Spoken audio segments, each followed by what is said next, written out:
saya mau mencoba. Untuk hari ini kita mau membicarakan salah satu dari 7 senses ini, yaitu proprioceptif. Dari 7 senses yang telah kita bicarakan adalah itu indera perasa, penciuman, peraba, penglihatan, pendengaran, vestibular, dan yang terakhir ini proprioceptif. Nah, dari 1 sampai 5 ini adalah sensori yang biasanya kita udah pernah tahu ya, dan diajarkan di sekolah. Tetapi untuk sensori yang ke-6 dan ke-7 itu biasanya nggak pernah dibicarakan karena ini adalah sensori yang tersembunyi. Dan biasanya kalau di sekolah nggak akan dibicarakan mengenai vestibular dan proprioceptif karena tidak ada organnya yang secara langsung bisa kita lihat. Sebenarnya udah ada sensori yang ke-8, cuma itu juga masih baru. Yang ke-8 ini adalah sensori bagaimana kita itu bisa merasakan kenyang atau lapar. Kan ada anak-anak yang tidak merasakan kenyang atau lapar, walaupun dia tidak makan, dia tidak merasa lapar. Ada yang dia makan terus, tapi kok nggak kenyang-kenyang, nggak ada perasaan kenyang. Jadi itu tapi di sini tidak saya bicarakan karena itu masih baru dan saya belum tahu banyak bagaimana kalau hal itu terjadi, bagaimana cara mengintervensinya. Ya. Untuk kalau kita ngomong kembali lagi, saya ulang lagi, kalau kita ngomong mengenai sensori ya. Sensori ini kalau normal ya ada, kalau normal itu adalah sensori yang bisa menerima inputan pas, nggak terlalu nggak hipo, nggak juga hiper. Nah, kalau untuk yang dalam sisi normal itu yang mungkin ya seperti kita bisa memproses semua masukan sensori dan setelah memproses kita bisa menggunakan data yang kita terima itu dengan baik. Nah, tapi di sini kita akan membicarakan mengenai kalau keluar dari ranah yang normal itu ada 2 penilaian, yaitu hiposensitif. Hipo itu artinya kurang. Jadi walaupun itu sudah ada inputan atau di lingkungan kita itu ada inputan sensori itu, tetapi si anak atau orang tersebut tidak bisa menerima inputan sensori itu. Seperti ini. Walaupun sudah kita ada suara keras, dia tuh kayaknya kurang menyadari dan mungkin terlambat merespon hal itu. Walaupun suaranya bagi kita sudah cukup keras. Nah itu, jadi dia itu ada di lingkungan, mungkin sensori pendengaran, penglihatan, penciuman, semuanya ada. Tetapi dia tidak bisa menerima sensori itu, inputan dari sensori itu seperti kita. Nah, kalau hiposensitif ini yaitu anak-anak yang kurang bisa menerima informasi sensori yang ada. Nah, itu dibagi lagi jadi 2 macam. Yang satu, dua-duanya tidak bisa menerima inputan sensori. Jadi dia itu seperti orang kurang mendengar, kurang bisa melihat, kurang bisa mencium ya dari sensori ini. Nah, yang satu ini registrasinya rendah. Dia tidak mengenali atau memproses informasi sensori yang ada. Tapi dia juga tidak berusaha mencoba mendapatkan lebih banyak inputan sensori. Tidak tertarik dan tidak memperhatikan lingkungan. Jadi mungkin dia sendiri nggak tahu kalau dia tuh nggak memperoleh informasi sensori yang seharusnya dia peroleh. Dan dia cenderung lebih banyak pasif, yang low registrasi rendah, hiposensitif ini. Kalau yang kedua adalah pencari sensasi. Pencari sensasi, dia mencari sensasi informasi sensori yang ada, yang dia tidak terima, jadi dia aktif mencari inputan sensori yang bisa memuaskan dia. Nah, ini yang satunya pasif, kalau registrasi rendah pasif, kalau pencari sensasi itu aktif. Dia aktif mencari, tetapi keadaannya sama, dia tidak menerima inputan informasi sensori, tetapi dia sama-sama tidak menerima, tetapi mereka yang satu pasif, yang satu aktif mencari inputan sensori tersebut. Oke. Yang kedua itu hipersensitif. Kalau hipersensitif itu dia menerima terlalu berlebihan, sehingga anak-anak ini menjadi overwhelmed itu overload atau melting.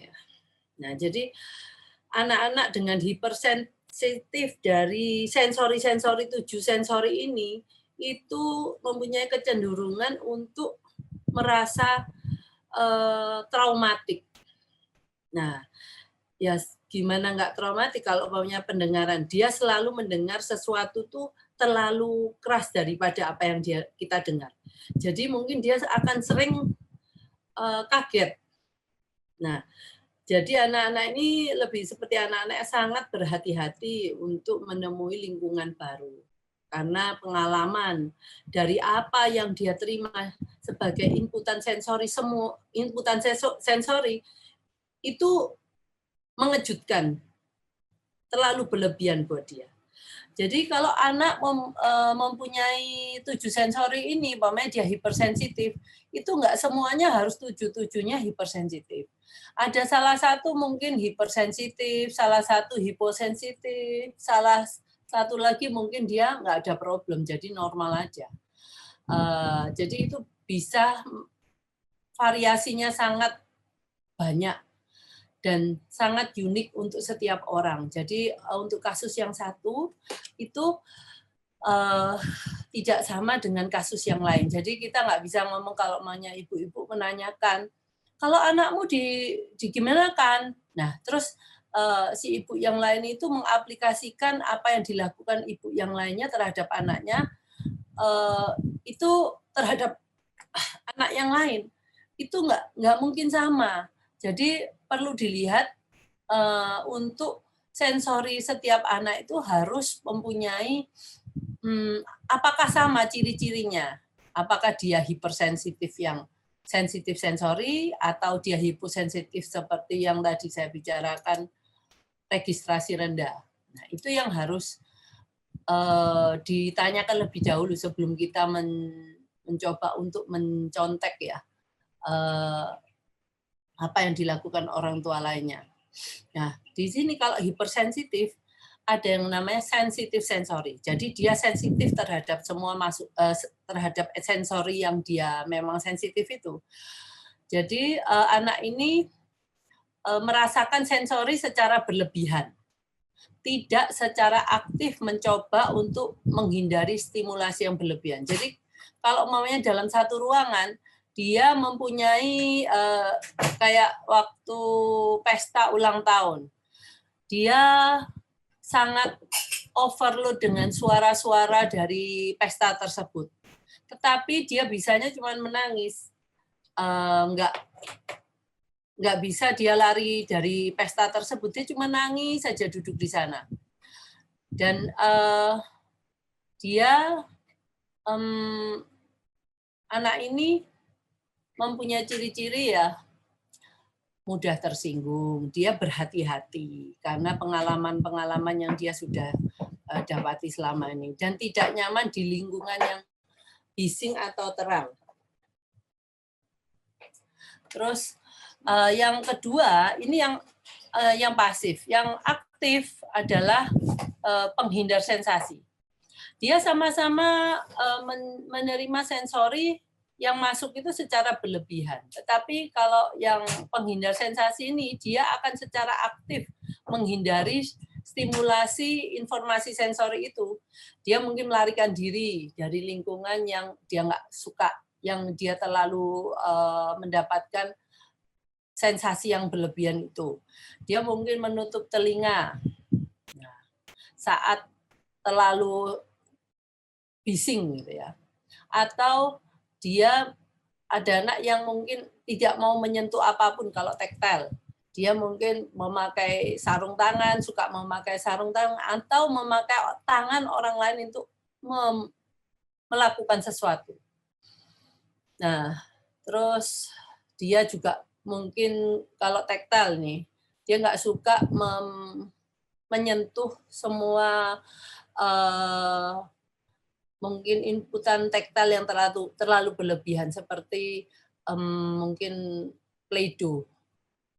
Play-Doh itu kan secara